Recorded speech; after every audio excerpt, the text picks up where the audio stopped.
Kasih karunia dan damai sejahtera dari Tuhan Allah Bapa kita dan dari anaknya Tuhan Yesus Kristus menyertai kamu. Amin. Selamat pagi saudaraku. Mari kita melakukan semua tugas pekerjaan hari ini. Dipimpin terang firman Tuhan, saya akan bacakan dari Mika 7 ayat 8. Tapi izinkan saya membacanya mulai dari ayat 7 sampai dengan ayat 8. Demikian firman Tuhan. Pengharapan baru bagi Sion.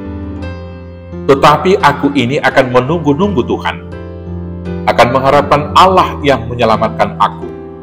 Allahku akan mendengarkan aku. Janganlah bersuka cita atas aku, hai musuhku. Sekalipun aku jatuh, aku akan bangun pula. Sekalipun aku duduk dalam gelap, Tuhan akan menjadi terangku. Demikianlah firman Tuhan.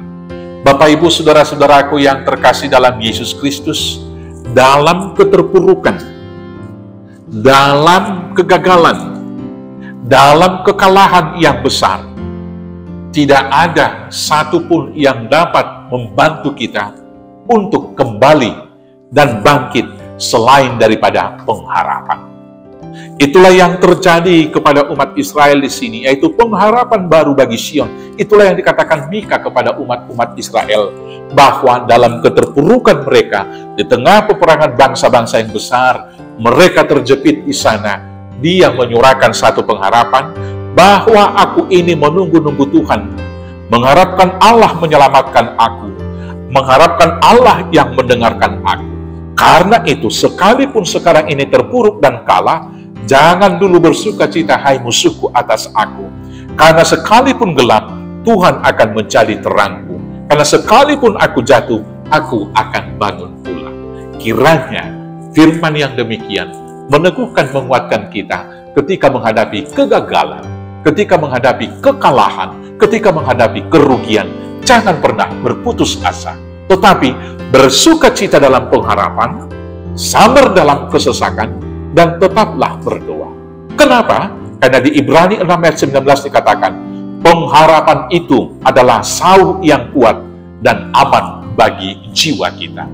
Dalam pertandingan, pertama sekali yang dilakukan adalah perang urat saraf. Maka siapa yang kalah sebelum bertanding secara psikologi, kemudian kenyataan di lapangan nanti sudah akan lebih gampang, lebih mudah untuk dikalahkan. Maka kita jangan pernah mau ditipu oleh iblis, oleh kesulitan kehidupan, oleh penderitaan, oleh kekalahan, oleh kegagalan yang pernah kita hadapi. Mari kita lihat bahwa kegagalan itu, kekalahan itu, keterpurukan itu, kerugian itu adalah sesuatu keberhasilan yang tertunda. Biarlah kita belajar dari kegagalan-kegagalan kita, supaya kita lebih bergantung, lebih berharap kepada Tuhan. Bila dalam kekalahan kita selama ini, mungkin kita lebih menonjolkan kemampuan diri kita sehingga gagal. Maka dengan kegagalan, kerugian, dan juga kekalahan yang kita hadapi, hari ini ketika mau melangkah, senantiasalah bersandar kepada kekuatan Tuhan. Dan ketika kita mau melakukan segala sesuatu, bila selama ini mungkin kita menyombongkan diri, hari ini lakukan segala sesuatu dengan penuh kerendahan hati.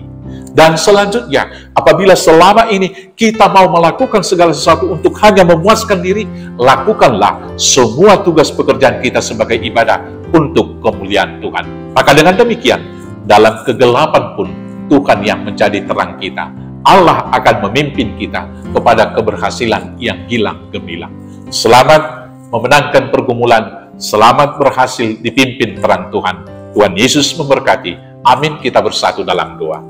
Terima kasih Bapa yang baik, firman Tuhan hari ini menguatkan, meneguhkan kami untuk senantiasa teguh berharap kepada Tuhan, menghadapi kegagalan demi kegagalan, kekalahan, keterpurukan, dan kerugian yang kami hadapi, agar kami diyakinkan bahwa dalam kekalahan Tuhan memenangkan kami. Dan ketika kami jatuh ke dalam gelap yang sangat, Tuhan yang menjadi terang yang memimpin langkah kami di depan. Maka biarlah kami dipimpin terang Tuhan untuk menyongsong masa depan yang gilang gemilang. Hanya di dalam nama Yesus Kristus Tuhan Juru Selamat kami yang hidup. Amin. Selamat beraktivitas, Tuhan Yesus memberkati. Horas, horas, horas.